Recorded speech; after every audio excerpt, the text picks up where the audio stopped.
And people say, oh, there's no money in women's sport. Well, do you have a commercial director? Do you have a head of partnerships? No. Wow, no wonder there's no money in your organization.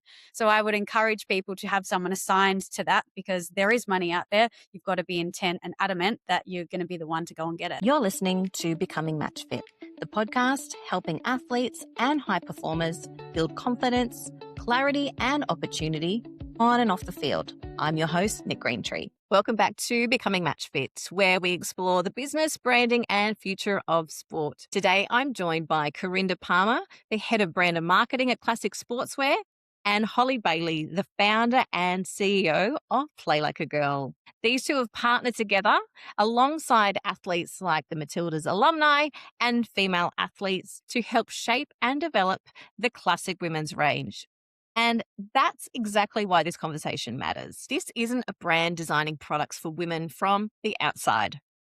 This is women in sport, athletes and brands coming together to create apparel based on real athlete needs, experiences and feedback. Today we'll talk about how the partnership came together, what athletes were actually asking for, why women's merchandise is becoming a real commercial opportunity, how brands are starting to better understand the women's sport audience, and what the future of women's sport could look like over the next 5 years. Welcome, Holly and Carinda. It's so lovely to have you here today. Thank you for having us. Holly, can you tell us a bit about how did the collaboration between Play Like a Girl and Classic Sportswear first come together? Absolutely. So before our partnership began, I got to meet Carinda through her enrollment in a program that we deliver at Play Like a Girl Australia called Empowered to Lead.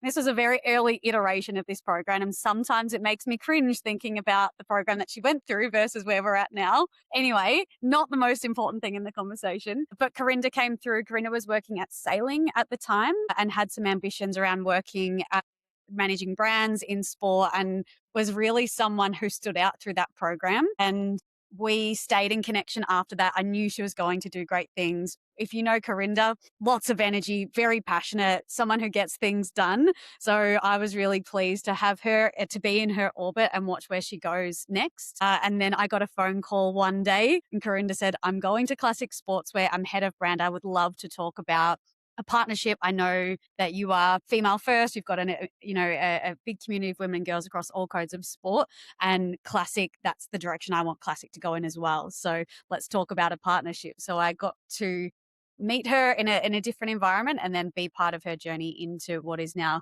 Classic Sportswear. And so the partnership really came because we're both very passionate about making sure women and girls have everything that they need to thrive in all pockets of sport. And of course, Classic do that from an apparel, on-field, off-field perspective. So the partnership was just a match made in heaven, and it made total sense. I love that journey. Carinda, I'd love to hear your thoughts. What was it that stood out about Holly's program that you felt, you needed to take this further? Yeah, well, I previously worked for a sports brand. I've worked for Canterbury, New Zealand, and then moved into sailing. I enjoyed my job at sailing, but I knew that I could do bigger and better. So Holly's program really just gave me that little kick up the butt to sort of back myself, because I was sort of just cruising, and so glad, it really did change the trajectory of my career. Going out and putting myself forward, I went for interviews with all the major sports brands. A lot of them happened to be based in Melbourne, which I'm a Sydney-based person. I was like, I'm not going to lift my family up and move to Melbourne, but the role at Classic came along, and it really excited me because unlike some of the other sports brands that are established as Classic, if you're aware of the brand, it's a really old rugby league brand. It's an Australian brand. It's got a 90-year heritage here, but it's predominantly rugby league, and let's call it quite a blokey brand. When I came in, I was adamant about it's got the potential to be so much more. And to, we've got obviously a lot of female athletes across, NRL, and to sort of improve the gender balance there through our comms and promotion, because Classic was supporting those women, but we just weren't showcasing it. But there was also an opportunity to do more. And that's where a partnership with purpose, with Holly and the Play Like a Girl crew, I thought was a just perfect fit really to take us to that next level. So that's how the collaboration there came about. Fantastic. And I love too that you had that vision. You could see the opportunity within such a great brand like Classic, but bringing it to life is another thing, and it has its own challenges, I'm sure. So can you describe to me sort of what does that partnership look like in in reality? What I love about this partnership, it's not just a tick and flick, which some partnerships can be, but this is not. It's like truly Holly and I, we really planned out our year and we work out how we're going to collaborate, best for each other, and not just for our own brands, but how are we actually going to really make an impact and difference for the women's in our community and girls. And so we plot out collaborations we're going to do to improve the apparel side of things if they're after a certain jacket, which we can talk about later. But yeah, the launch of our core collection was one of the big projects that we worked on early on. Everything we do, it has more meaning to it. It's not just a little publicity exercise that we're in partnership. It's a meaningful one. So that's what I hold so special about this one. Carinda, I've felt, has been part of my team for years now, because the way that Carinda's marketing brain works is something to aspire to for marketers out there. Every time I've got an idea or a product or something that I need to be able to bring to life, like, Carinda, how are we going to do this? So there's a real genuine partnership and belief and trust in each other. And I think from a business perspective, we're both thoughtful about how we can do the best we can for Classic and how Classic can help Play Like a Girl. So for us, part of this partnership, the Empowered to Lead program that Carinda has been through herself, Classic now provides scholarships for others to be part of that program. And that, for Play Like a Girl, is the aim of the game. We want to remove financial barriers to education and community. So having Classic invest in that program now, having Carinda already been through it, is a really important piece for us. Another important piece is how we get what we do in front of clubs. And of course, we want clubs to know what Classic do. So there's such a beautiful mutual benefit in us working together. And then when we do bigger activations, which we've done a few over the years now, and they're big and they're exciting. And again, they bring together both worlds in a really beautiful way, where we bring together women and girls who have done our programs, who are now wanting to advocate and meet other women who have done the programs. We come together to sometimes play a sport or to go to a sporting game together, and then have Carinda and the Classic team bring their apparel. We'll be wearing it, we'll be testing it, we'll be trying it, we'll be showing it in action. So it just works so beautifully to build both the brands, but promote the products that we've got, because they come from such a purpose-driven place. I think people really gravitate towards what we're doing. And like Carinda said, it's a partnership that is very true and real. It's not just, cool, we're going to work together, but how do we do this with purpose that creates great outcomes for women and girls in sport? Because that's what we're both so passionate. And the word that stuck with me, Carinda, that you said is adamant. I was adamant that we must have this. And if there is one word to summarize the way you go about things, that's probably it.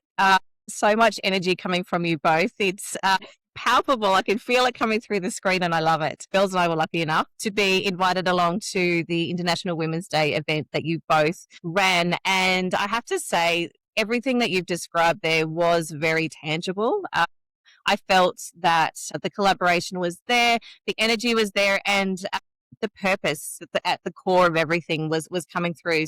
So thank you. Having experienced it firsthand, I can definitely say that what you're doing is making a difference. Awesome. So I'm curious to learn more about the women's range that you do offer at Classic and how that came to be, because we're all obviously females in this room and active in different ways. And it's interesting to see what has been on the market over the years, and wondering how has that served our bodies, and has it actually? So I'm curious to learn more about the great work that you have done in product development and the steps you took to get there. When I did start at Classic, they had just launched the new NRLW uniform. So it was an exciting time to sort of inject myself into the brand with that going to market. And so that was before my time, but what they did with those NRLW uniforms that I admired so much, it wasn't just the pink it and shrink it approach, is they put together a proper athlete working group, which was a year before the product was launched. So it was girls from our NRLW, both the Sharks and the Dragons team, but I know the Dragons team specifically were heavily involved in coming together, talking about the different fits, what they liked, what they didn't like. And our product team actually then designed the range specifically so that we then had that NRLW uniform, ditching the white shorts. But it was other things like ensuring that, a lot less fabric, because they were wearing a men's cut prior to that. They needed a more tapered design. Women's bodies aren't small men bodies. We actually are different. So it was ensuring that the cut of the jersey was completely different, which of course enhances their performance. One of the players, Tara McGrath-West, who was involved in it, he was saying just how much a difference it'd make for being in a tackle, when they were wearing the big jerseys, they had so much fabric that they were being pulled and tugged like so much easier.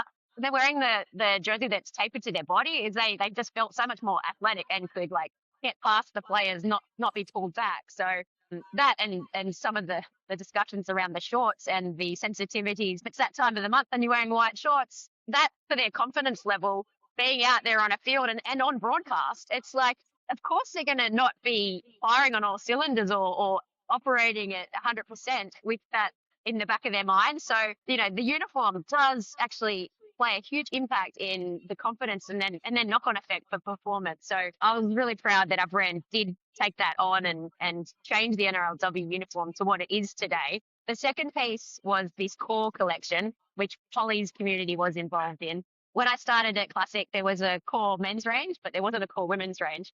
And I had to change that. I was like, how we do not have a core women's range. So everything we do for men's, we should do for women. So that was a project. I said, let me lead this one. We can get the perfect working group together. We've got the Play Like a Girl community via Holly. We've got Trey McGovern, who is an ex-Matilda player, who's a brand ambassador, and she brings a wealth of experience from her time as an athlete and still working in sport today. So engaging with those communities to bring about a collection that's fit for purpose for more your weekend warrior or a pro level athlete, but for a collection that would be good for the everyday athlete. So that's the collection that Holly and her community helped put together. That collection, I'd not been part of the build of anything like that before. So we would come together quite frequently, both online and in the Classic office, and bring our favorite pieces, the things that we find fit the best and that we love to wear and that make us feel good in what we're wearing.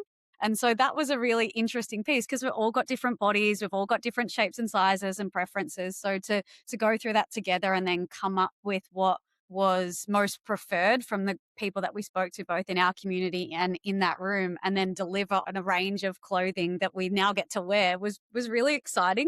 And I would find myself messaging Carinda, I'm like, I'm triple stacked Classic core range because I'd be wearing a hoodie and the leggings, and then I'd have a windbreaker on, which I wear for golf pretty much every day. So that's been such a asset in my life, I guess, for being outdoorsy or walking the dog or playing sport. So it's been awesome to see us wear it internally and then see it on our members as well. What were the insights that you maybe tapped into in this working group that perhaps you wouldn't have recognised otherwise? Yeah, I think the survey was quite good because sometimes what we thought was best was not what the masses thought. There were things like necklines.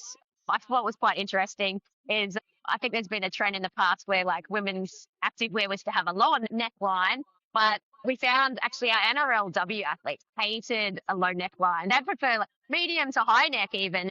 There were things like the polo was probably the most one from the sporting community, sporting organizations, is having to wear a men's cut polo. It's like, who wants to do that? It's when you're representing your brand out there, usually at an event, and you're rocking up in an oversized polo that doesn't fit, and it's like, it's no good for confidence. So of course, people just want a women's cut polo. That was one that the Play Like a Girl community put forward, and we ensured that was in the range. And I get to obviously wear a lot and rep the brand today. Did you notice differences in requirements based on the actual sport, or is it pretty standard? It just needs to really fit the female body to the best as it can? Yeah, so we just really only made it a very limited run of basics. So we've got your jacket, your hoodie, a tie, training singlet, training tee. It's a very tight collection, but it's a well-built collection that is good enough to go across all sports. I think when you get code specific is that's probably where you need to get a bit more technical.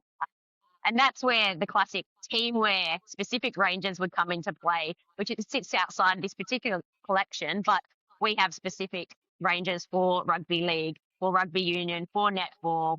And that's where those garments are made fit for purpose for that sport. Holly, when you were putting the collection out, from your perspective, what stood out for you? One that comes to mind from Tara, actually, that really stayed with me and the impact of it was, and it rang so true for me as well, where the shorts are too long or they're too big, especially as a smaller girl. You've got to roll the shorts over so you don't look like they're swimming on you.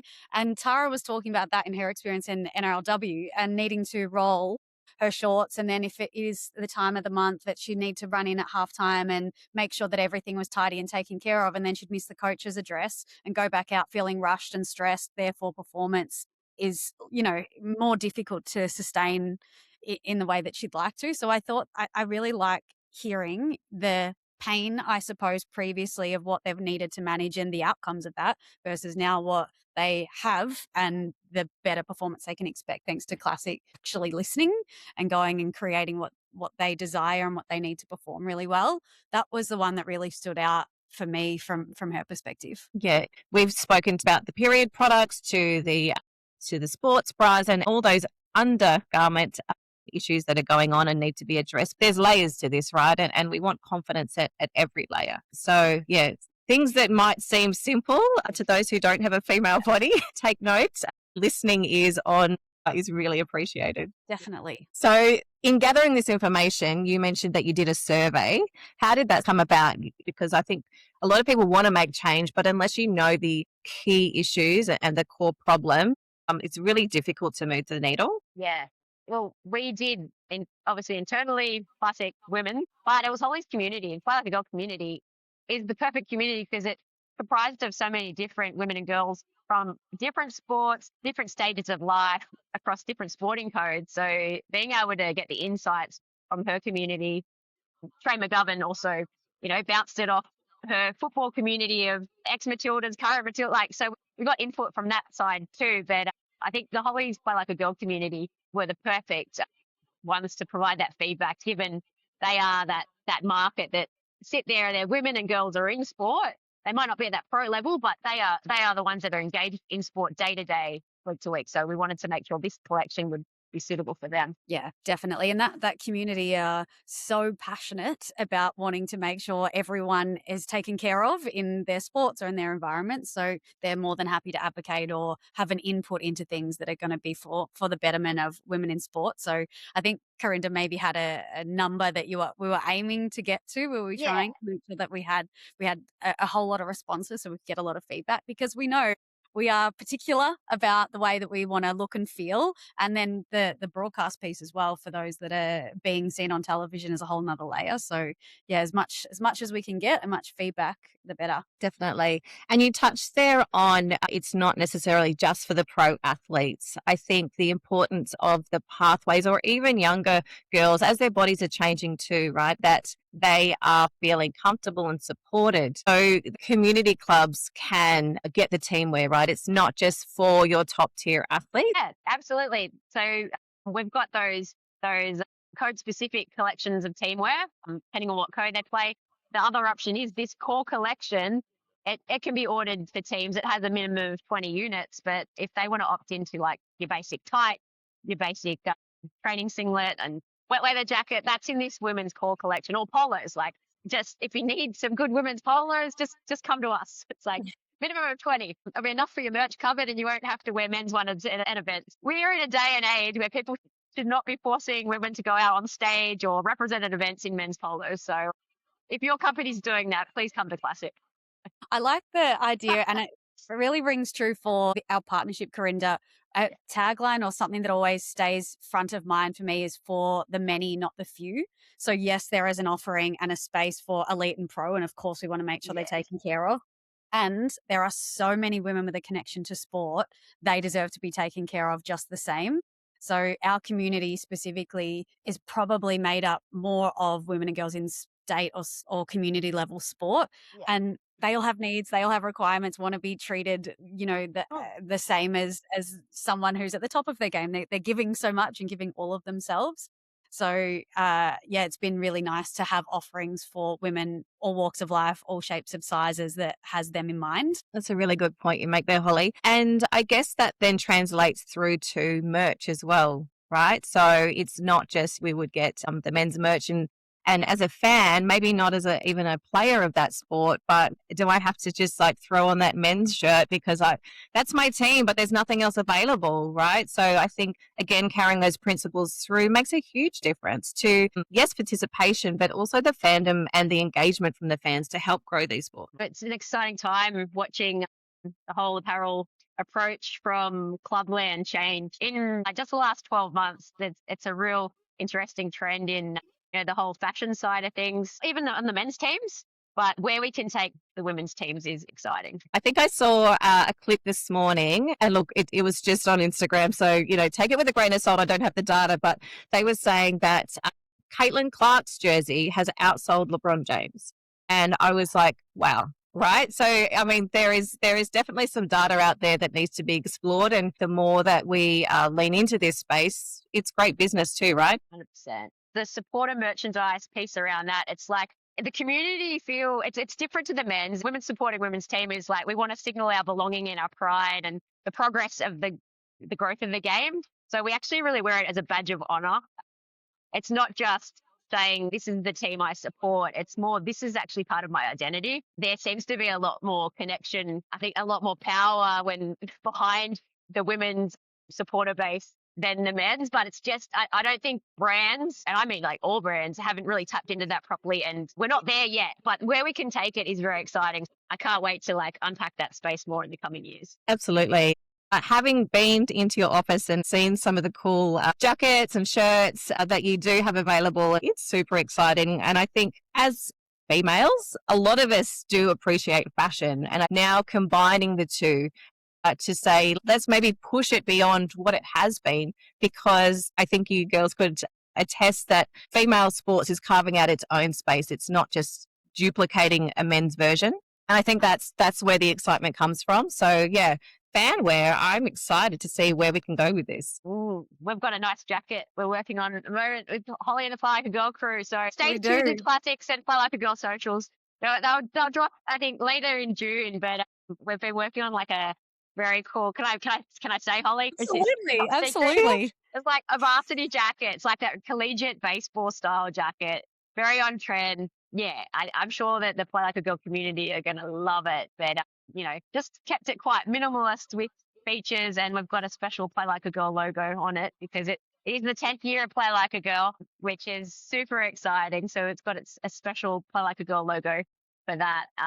Yeah, it's going to be a very cool collector's item jacket, this one. It's a very limited drop. They're the opportunities we have with women's apparel, is where we can take it. If we want to do some more fashion forward items, it's working with that club or community to create that item. I think where brands may get it wrong is they just will see things and go, oh yeah, let's just throw that at that community. But what resonates with one community might not resonate with another. Like, I think a classic example would be NRL. Like, if something's working for the Cowboys community in North Queensland, you're not going to throw that at the Melbourne Storm community, right? Like, if there's a certain training singlet or something, because the Melbourne crowd are different, right? They've got different needs and they're a different community. It's like, I think really knowing what your community is after and ensuring that it's something bespoke for them and the storytelling behind it is such an important piece in apparel today.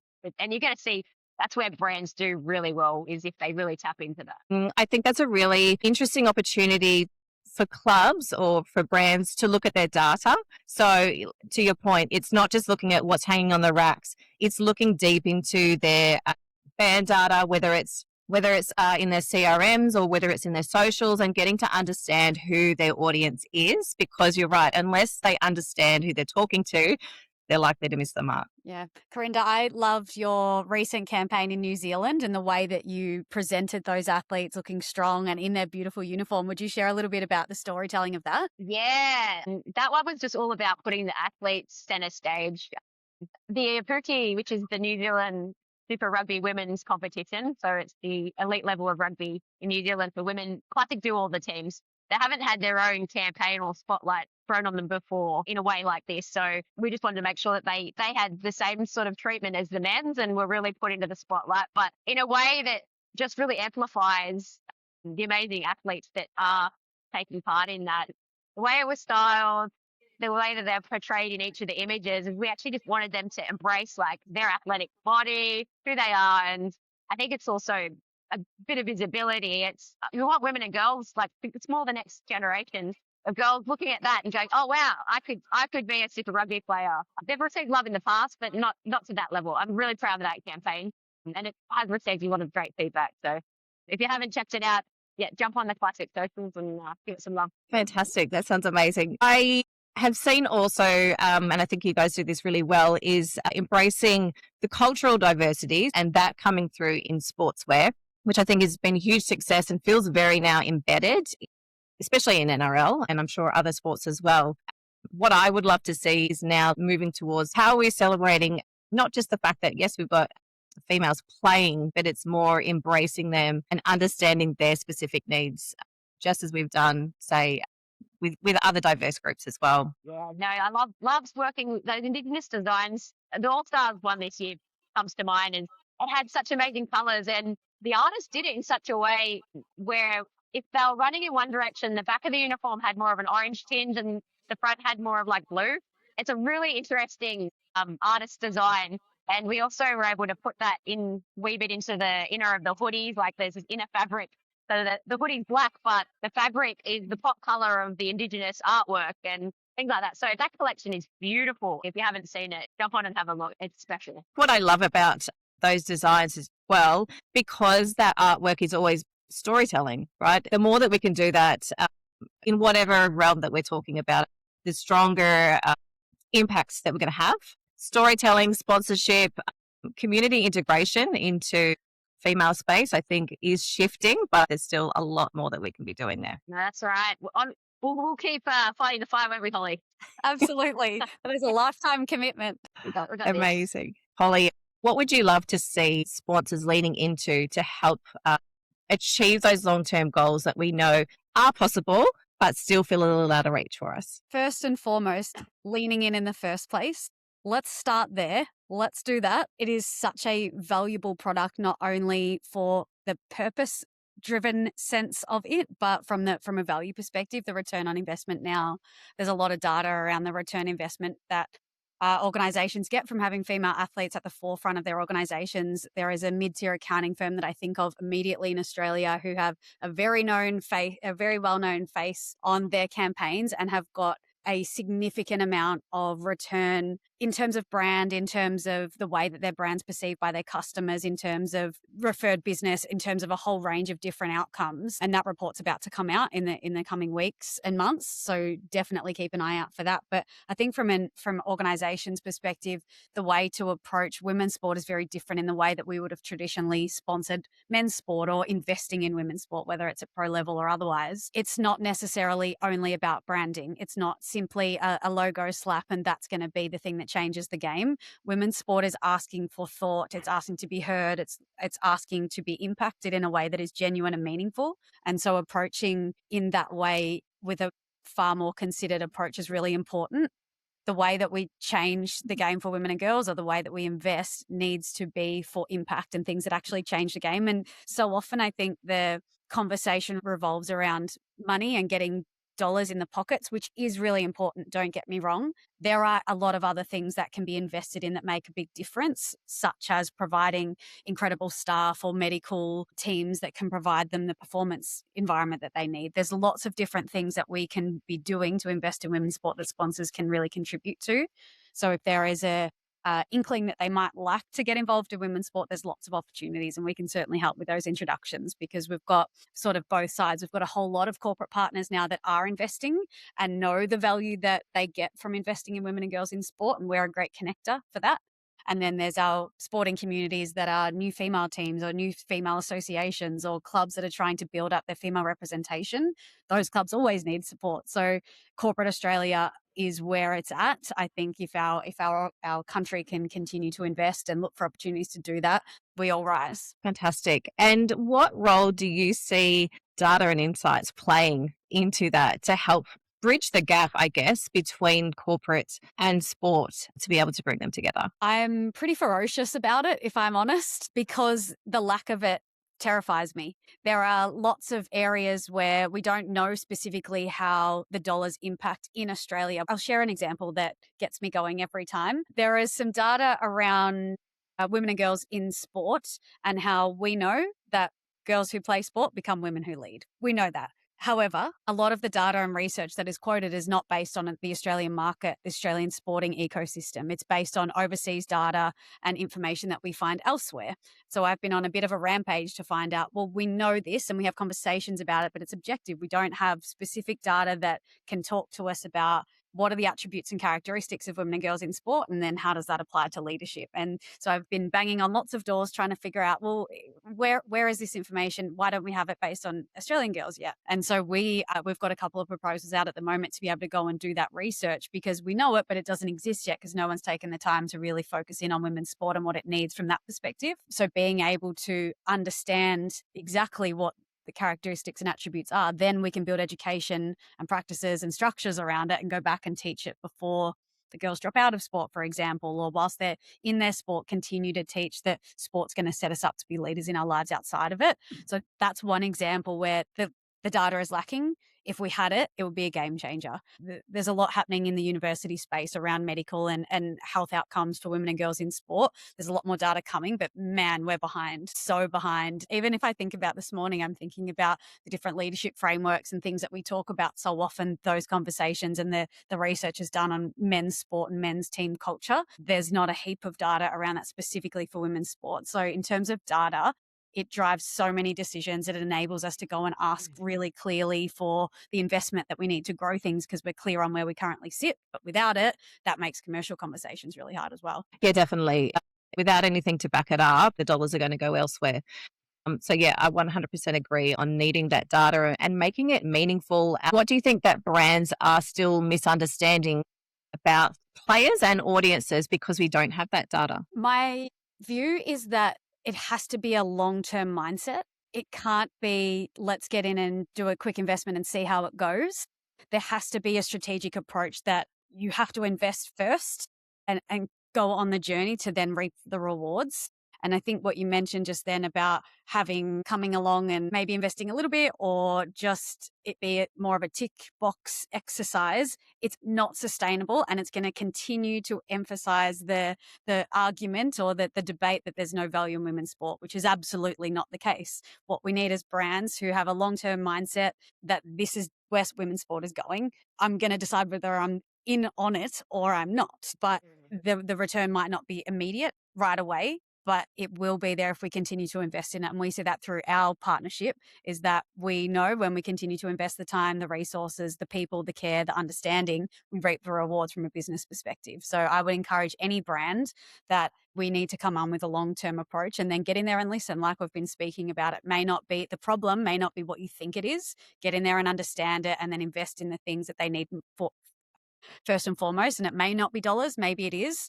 It might be something else entirely, but when we get in there and understand, I think there's so many conversations like, what do women want? Like, how do we help them? Like we're some kind of, being from another planet. It's like most women, if you go and ask them what they want and need, will tell you. And it's not, sometimes it's not about doing a big long study over years and years and years. It's like, go and ask them. What would she like? What would help her perform better? What would help the environment be a better place for her to stay in a sustainable way? Anyway, I can rant about this, but I mean it. I think that it's sometimes not as complex as we'd like it to be, but there are many layers, of course. Yeah, definitely. And as you're talking there, my mind's flashing back to my corporate days of the complexity that corporates can tend to make simple problems, but perhaps the opportunity for corporates is to get those insights, and those insights can be used in multiple ways, right? So maybe thinking of it as, yes, we're investing in women's sports, but along the way, all of these insights could help inform other products or other initiatives that we're doing. So it doesn't have to be siloed, those learnings. It also may change over time. If you are creative and you are staying up to date with what's happening, the opportunity now, whether it's the rise of women's sport, whether it's AI, whether it's looking at large pools of data and understanding your audiences, I think that it's going to expand beyond what you probably initially thought. And getting in at this point in time gives you that most leverage, right? So it's kind of like investing. You're putting in those dollars now, and if you stay for the long term, the compound interest on this thing is going to be wild. Absolutely. Couldn't agree more. Excellent. All right. We've solved that problem. Great. Everybody listen up. We've said it here. I think the flip side of this, which we should touch on, is that when we are the team or association or club that are seeking that investment to really understand what it is we're asking for and what that investment is going toward. A lot of organizations now must and need and have a desire to invest in impact and see genuine outcomes in community. So there is an onus on the club to present a package or a value proposition to an organization that really makes sense for them. So really understanding what they're going to ask for and how that's going to make an impact on community or the storytelling piece for that organization is really essential. Lots of people are being asked for sponsorship and lots of people being asked for money, but to have put a lot of thought into it, really prepare well, make sure that you've got a great story to be able to share, that will engage people. We have lots of people asking if we can help them in that sense. And that's taken years for us to figure out ourselves as well. At the start, people would say to me, like, it's really nice. I love what you're doing. Like, cool, you're very passionate. It's a lovely thing. But from a bigger corporate perspective, they were a little unsure how, like, what's the return and what would they invest in us and how would the return come back? And it's taken quite a few years for us to start to understand, well, actually we fit right into this category for you. And we know that we can provide a service that creates return, but it's taken a lot of practice and a lot of yeses and a lot of nos along the way to figure out where we actually fit. So I think in the way that we approach sport is how we must approach sponsorship. You're going to get no's. It's going to be hard. They're going to be knockbacks, and you figure out and you refine, and then you become of value and you become confident in what you're sharing and delivering.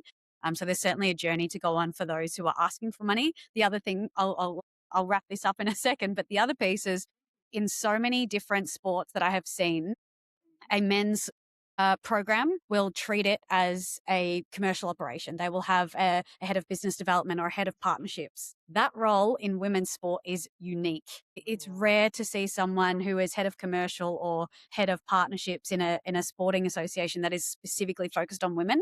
And people say, oh, there's no money in women's sport. Well, do you have a commercial director? Do you have a head of partnerships? No. Wow, no wonder there's no money in your organization. So I would encourage people to have someone assigned to that because there is money out there. You've got to be intent and adamant that you're going to be the one to go and get it. I couldn't agree more. Bells and I have had conversations with clubs, exactly the situation you've just described there.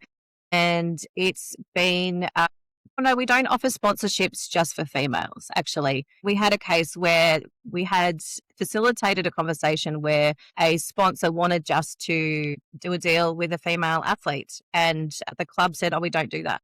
You have to sponsor a man as well. And we were like, we've got someone willingly wanting to give you money and work with you, and they rejected it. And it was just mind-blowing. If you can't, at this point in time, have the headcount in your organization to have that separate commercial officer that just looks after the female players, then at least upskill or at least redefine what your assets are to be able to have modern conversations. So if you've got money on the table waiting, like it's just a matter of reframing and taking a step back. It blew my mind, that one, but it's reality. The intent really matters. And I think players inside those organizations really feel that. If the outcome in 10 years' time is that you have two products or two teams or associations within one club that are of equal value, that can stand on their own in a sustainable way, and you treat it as if that's the inevitable outcome, your actions now are very different. You would treat those products or teams as equal value now and start to sell them in that way, or have an approach that's a little bit different than this one doesn't make any money and this one's propping the other one up. It's so much about the approach now that will dictate outcomes. So if we're working backwards from it, that's the inevitable outcome, that we have valuable products that hold their own, then that creates a different outcome for our future. I love thinking about it from that perspective. What are we trying to achieve? What would be the ideal outcome that may seem impossible now? Let's make that happen. Definitely. And just I think for clubs to actually firstly acknowledge that, but then secondly, look at their structures, look at their skill sets, and look at their operating models to say, are we supporting that so we can get there in the future? Because yes, it doesn't happen overnight, but you at least have to be working towards something of that if you want to be in this space. And I think the future looks like it's not nice to have it just will be expected. Absolutely. If you look forward 5 years from now, what would you love to see the women's sporting game experience look like, from players to fans? That's a good question. I would love to see an expanded apparel collection for the women's team. They do have the same identity as the men's to a certain extent. So Newcastle Knights, they do have to wear the same colours, etc., and they'll have the same jersey, but You could play with the other ranges, like the lifestyle ranges and the training ranges. There could really be a specific collection that is specifically to them, that has their own identity. It's not a replica of what the guys are wearing. So I think that the market needs to catch up to and buy into what's currently there for brands and clubs to want to be able to take it to that next level. So that won't happen overnight, but I hope in 5 years' time is we're going to see some amazing bespoke apparel ranges for each of those women's team. It'll look phenomenal for the stands to be filled with it and to have that energy. Like, I went to the first Women's State of Origin this year in Newcastle, and my God, so proud, like just the stadium and the atmosphere, just to see how far the game has come and to see the support, around the women's game was phenomenal. So yeah, I'm getting a little goosebumps. Yeah, I can't wait to see where the game goes in 5 years' time. But for it to get there, it does need investment. It needs the stuff that you guys were talking about before, about having people in place to ensure that there's someone head of commercial for the women's side of the business, to have brands and sponsors putting their money in and investing now to take it to that level. So exciting times. Love it. I have a couple. I'm going to start with from a fan perspective. I like thinking about the generations coming through and how viewership and the way sport is consumed is different for women and girls. I think growing up, I would be going to sport with my dad and my brother, or the boys would go to the pub and watch the footy, and girls wouldn't typically go to a sporting match to catch up. But I'd love to see that. I'd love for it to be so women's sport to be such in the Australian DNA that it's a normal thing for Carinda and I are going to catch up, which we actually do that. It would be at a sporting match, or we'd go and support some kind of women's sport or women's initiative. I think that for that to be part of the next generation of viewership would be great. So it's great to see more sporting opportunities available, more staff opportunities. Then from a viewership perspective, that becomes the norm, that's what we do. From a facilities perspective, if I'm dreaming big, I'm thinking of that there are purpose-built women's stadiums across the country, and there are purpose-built, facilities everywhere we turn. That would be phenomenal. Imagine a women's only MCG. That sounds pretty cool to me. In 15 years, Holly, not That's 5. okay. I'm dreaming big, okay? The impossible. Let's not stop at 5. Yeah. That's right. That's Go right. big. So, and then I'll say finally the third thing, from an education perspective, Play Like a Girl, we've got this national community now. Something I would love to see in future is that whenever you register for your sport, whether it's netball, you have your VNA, or whether you're footy, you've got to have a registration that you sign up for. As part of that registration, I would love that every female gets access to our community, so that it means they get access to other women in sport.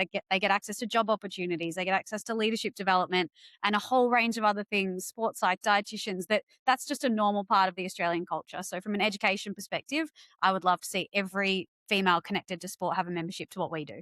I love those ideas. Yeah. And, I hadn't really thought about what you mentioned there, Holly, around the DNA of Australia. Thinking back, I can totally relate.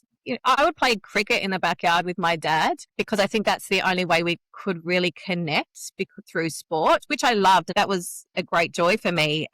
But then the boys would go and watch the games and the girls didn't go, right? So there was like this cutoff where you were involved to a little bit, but not fully integrated. Yeah, so designing the experiences for females, everything can grow from there. Amazing. Might just touch on storytelling and content because I think that's a huge part in connecting with our audiences. And so with that in mind and those big dreams that we can foresee and are totally possible, what role do you think that content and story plays in building that for the future? Carinda is a content master, so why don't you kick off? Yeah. Well, again, fans want to buy into sense of community and they're a part of that team. But they want to know what the story is behind a particular item, right? And the more special, it has a story and a purpose. So clubs these days are getting very clued onto that. And we're starting to see some great storytelling out there, particularly around like Anzac Day jerseys. The Indigenous jerseys always have beautiful meaning behind those designs. But there's some pieces getting put out now where you've got just the intricate detail in it. I'll talk here to a piece that we've designed for the Australian Kangaroos. Might be a tiny bit of eucalyptus green that's put through a training range. We match that to the eucalyptus leaf to a T.